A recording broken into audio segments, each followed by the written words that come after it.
sentiu o Augusto mais isolado agora, nesse momento da votação das contas, com relação ao momento passado recente do impeachment, que ele estava super blindado, com muita gente do lado, torcida. Eu vi ele saindo dessa reunião depois sozinho, poucas palavras, não foi lá, que já é uma característica dele fazer isso.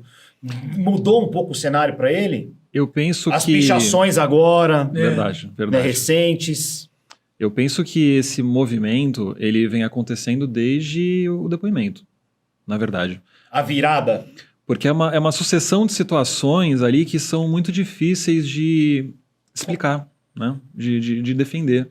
Porque o Augusto já é ouvido como investigado e não como testemunha, né? Isso é uma questão que, por mais que não seja determinante a respeito de nada, chama atenção da torcida, de um modo geral, né?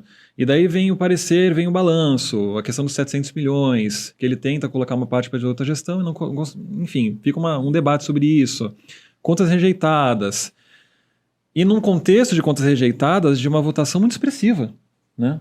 Que eu, por exemplo, não esperava que fosse tão expressivo. 73 votos a favor das contas não dá 3 chapas. Não dá 3 chapas. Quando o Augusto é eleito, quando o Tuma é eleito, com o apoio do Augusto, inclusive, pouca gente lembra disso, né? Mas eles se apoiaram. O Augusto, se eu não me engano, ele tem 9 chapas a favor dele. Ele tem mais da metade, cerca de 2/3 do conselho. E hoje isso é reduzido a 3, menos de 3, para aprovar contas. Então, e não é só isso, né? São menos de 210 conselheiros indo na reunião. Mais de 90 sequer vão. Então, para mim, na minha avaliação, né, é uma falta de mobilização de ambos os lados, que de um lado mostra que ninguém estava muito afim de apoiar o Augusto nessa situação, e do outro lado mostra que conselheiros que poderiam votar contra sequer foram. Quer dizer, já tinha voto, sabe? São 130 votos contra. Então, se o Augusto precisa aí de 100, 120, 140 votos para, por exemplo, evitar um impeachment, de onde que ele vai tirar, né? O cenário mudou, você acha? Eu acho. Essa votação de contas ela já acontece depois de muitas trocas na diretoria. A gente tem que lembrar que, recentemente, algumas trocas aconteceram e, por exemplo, o autor do pedido de impeachment hoje é diretor. Uma pessoa que tentou impugnar a candidatura ao Augusto lá em 23, hoje é diretor. Ele vem trazendo para ele, né? Vem trazendo pessoas. Algumas que tiveram atuação ou que já foram ligadas à renovação e transparência. Hoje estão na gestão do Augusto. A Gaviões lavou as mãos agora também. Não está mais assim, pró-Augusto, né? Não, ainda está numa situação de vamos esperar, isso, se acontecer vamos cobrar, isso. mas já é algo bem mais difícil, né? Outro dia o metaleiro foi lá. Entrou lá. Sim, ex-diretores, né, da Gaviões, ex-presidentes foram lá e exigiram renúncia caso haja indiciamento, que é algo que a diretoria da Gaviões, por exemplo, ainda não fala, mas já tem esse debate dentro da torcida, acredito. Então, é um clima totalmente diferente e uma rejeição de contas é algo difícil de contornar. Agora está mais desfavorável para ele. Com certeza. É isso, doutor? Como é que foi lá dentro? E o que mais pegou aí? É verdade que teve uma diferença da apresentação da diretoria de 200 milhões aí para... Não, na verdade o que ficou ali claro, foi até questionado isso, e o superintendente financeiro lá, que é o Sidorf, né? Ele reconheceu que talvez o formato da apresentação que tinha sido encaminhado para os órgãos não era o formato que estava ali sendo apresentado no conselho. Isso aí também gerou ali um desconforto, né? Você fala, bom, e agora? E como é que a situação fica e tudo mais? Mas o que mais pega é isso que já foi feito esse resumo, quer dizer assim, e é fato, tá? A não resposta de inúmeros ofícios, né? Então, vamos dizer, o conselho se sente, na verdade, ignorado completamente pela diretoria.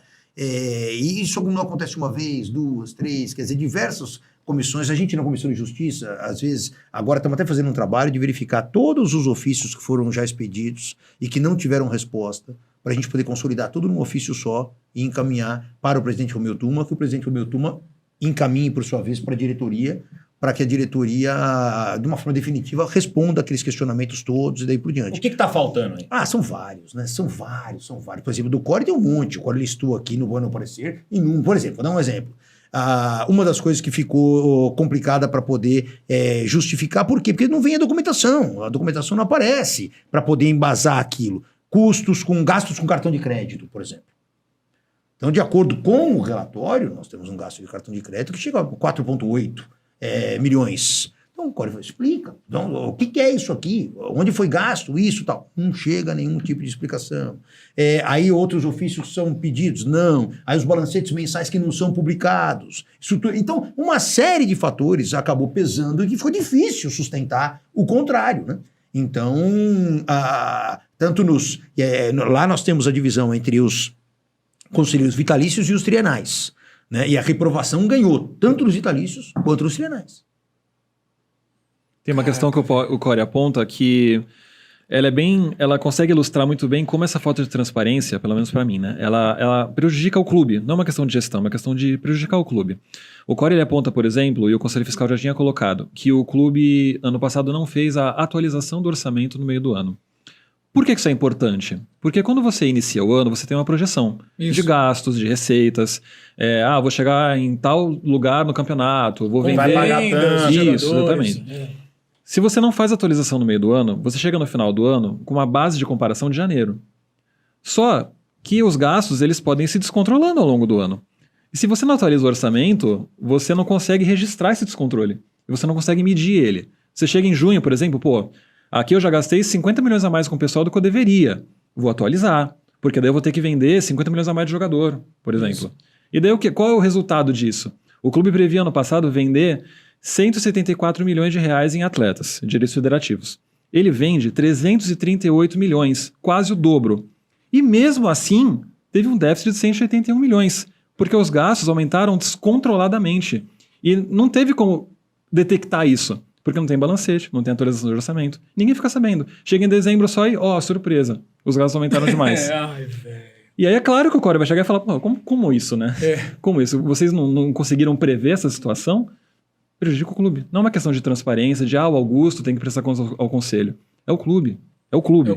Sabe? Então, para mim é simbólico. Comprovado que em um ano a dívida foi para quanto?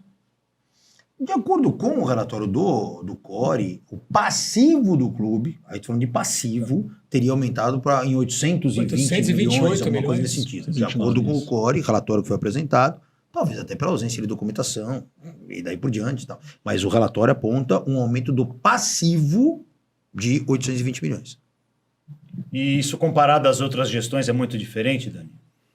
Essa questão do passivo ela gerou até uma polêmica no dia, né? Porque alguns veículos chegaram a colocar que isso teria sido um aumento da dívida e que era diferente do que o Corinthians tinha colocado, mas não. Foi só uma questão de confusão mesmo em relação aos termos. Porque o passivo, ele não envolve só dívida, né? O passivo, ele também envolve despesas gerais. Pagamento de salário, por exemplo, gastos com a manutenção do próprio clube, que você tem que comprar equipamentos, esse tipo de coisa, não é dívida. Isso tipo é um gasto, né? Isso. Não é dívida.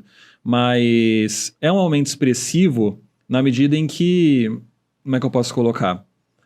Você não consegue detectar se parte desse aumento tem a ver com aumento de patrimônio, por exemplo. Porque o aumento do patrimônio impacta no aumento do passivo. É aquilo que se fala em contabilidade, né? Que cada linha do passivo tem uma linha correspondente no ativo. Mas com a falta de documentação você não consegue detectar isso. Então se coloca como grave. A dívida em si, pelo que está nos balanços, né, ela está hoje em 2,5 bilhões. Né? Mas tem algumas questões ali no meio que fica difícil até de entender. Né? Por exemplo, o clube ele considera para si que a dívida na verdade é 2,4, porque tem 150 milhões da XP que eles consideram adiantamento. Só que no balanço está como empréstimo, não está como adiantamento. Porque foi um dinheiro que foi tomado antecipado, né? Que a XP emprestou para o clube para ser descontado lá na frente. Só que hoje é empréstimo, é dívida. Ou então, por exemplo, os 34 milhões da Doi Arena Corinthians, as doações para a Neoquímica Arena. Isso deveria ter sido colocado no balanço como um abatimento da dívida do estádio. Isso. Mas ele também é colocado como receita, e não é receita do clube. Não tem nada a ver. Mas aqui eles colocam, o Core aponta isso, que não deveria estar assim. Uma outra questão importante também é que não houve apresentação do balanço consolidado da Arena, né? Da Arena, exatamente, do Fundo Arena. Então não tem como saber se alguma questão ali na Arena impacta no clube, porque você não tem o balanço consolidado. Então até esses números, uns números que meio que depende. Porque se chegar ao consolidado da Arena e acontecer alguma coisa ali que impacta, esses números mudam. Então é uma falta de transparência que prejudica tudo. E no ano passado já foi assim também no meio do ano. O Core, em novembro, ele analisou as contas do primeiro semestre. E foi uma situação tão grave que eles não puderam sequer votar a favor ou contra a prestação de contas porque havia tão pouco documento que eles falaram, não tem como saber.